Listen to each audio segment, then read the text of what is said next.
around my story. As soon as I enter the school, everyone knows that I have arrived. The principal is asking about me, and the teachers are greeting me. I am a star. Let me introduce myself to you. I am Alita. I have super intelligence. Not only that, I have many advantages. I am not the one who says that, but my friends and relatives, and of course my family, who also draw my attention to this. I was also always the first in school because I got the highest grades, and I always excelled very much. Not only that, any difficult question the teacher asks in class, I was the alpha. Only I know how to answer it. First, the question is written on the board. All the girls in the class look at me, and then they look at each other, whispering, trying to find the answer. And I leave them for a while, and my eyes are on them. Maybe someone knows the answer, and then I raise my hands and answer. Everyone claps for me, and after the class ends, the break comes. I used to go to the yard, and the girls gather around me, and they ask me at that time. I leave my food and drink, take their notebooks, and explain to them everything they wanted. That is why I was also loved, because cleverness alone does not make someone love you. It must be accompanied by kindness and morals, and this is what disgusted me. But the more people love me, the more I get exposed to strange situations. I don't know how or why. First of all, when I went to open my bag to study that day lessons, I found that my notebook was not there. It evaporated. It disappeared. I looked for it under and above the desk. I wanted to study from it. What should I do? I called my best friend Lucy and told her to send me the lesson that she wrote. And in order to send it, I waited all day. She sent it at 12. 12 a.m.? Why? How can I study now? I went to school again on the next day without homework or notebook, even without me personally, because I did not sleep enough. The strange thing is that on that day, Lucy did not talk to me and kept avoiding me all day. So I went to talk to her after school. She stretched out in front of me and ran away. I didn't know what is wrong with her, so decided to go to her home. When I arrived, I heard her laughing loudly, so I looked at her from behind the trees in her garden. I caught a glimpse of her talking to girls, talked about me, and said that she would teach me a life lesson.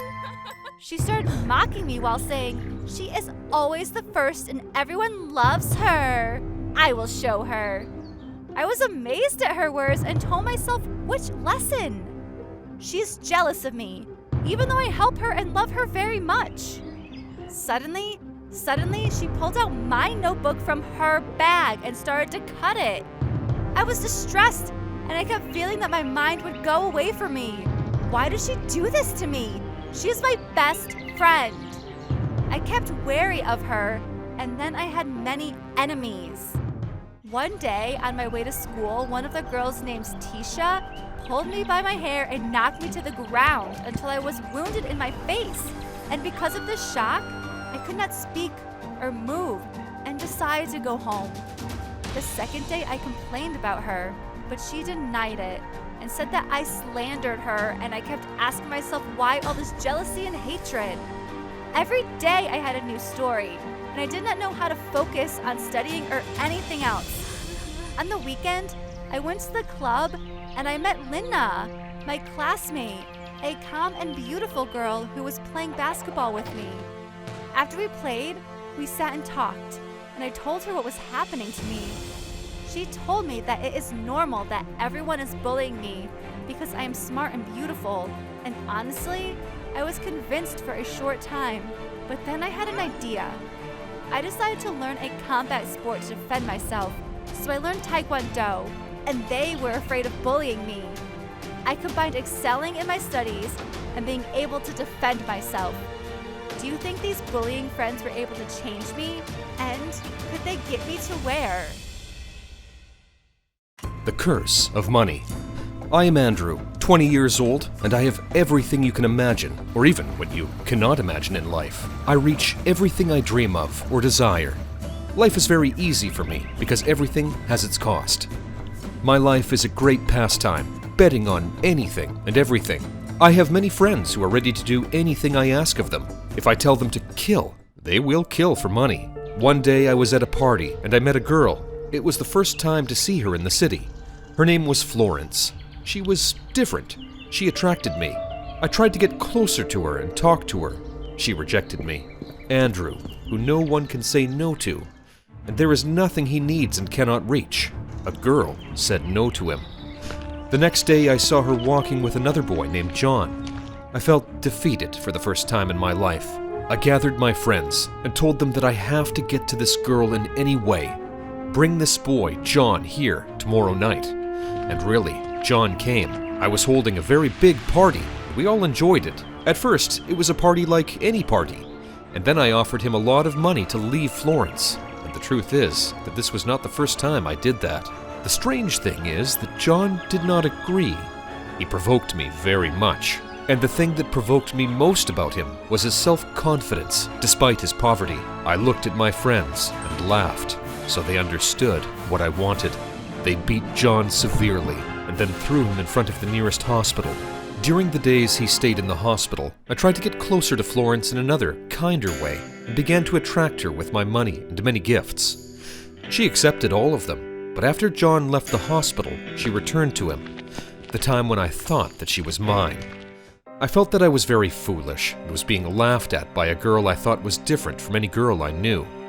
Florence knew well what she was doing, and John also refused the money because Florence could take much more, but no one could laugh at me before, and I can't leave what happened to pass normally. Among the gifts I gave to Florence was a yacht that I loved very much, and despite that, I gave it to her, hoping that she loves me. I thought that there was only one way to avenge myself. I made a plan and agreed with two of my friends to watch her and John so that they would know all their moves, and they heard them agreeing on celebrating Florence's birthday on the yacht. At that time, I decided that the last gift I would give her would be different from all the gifts I had given her before. I asked my friends to prepare a surprise for her on the yacht, a romantic dinner with lots of lights and candles. Each one of them thought that the other was the one who prepared the surprise. And because I needed this day to be remembered, I put cameras everywhere in the yacht. Exactly an hour after they were on the yacht and in the middle of the sea, I saw the yacht sinking. I heard their screams and saw their fear. My happiness was indescribable at the time. But this happiness did not complete when the police investigations began. They saw the cameras that were already damaged, but also the malfunction they found was very clear that it was fabricated. And for the first time, I found that money is unable to protect me or buy anything. My friends admitted that I was the one who brought them after being arrested by the police. I am now accused of 2 counts of murder and sentenced to life imprisonment. Of course, I am sad about my life that will be wasted in prison, but I do not regret what I did because they deserve to die. Do you think I am wrong that I avenged myself?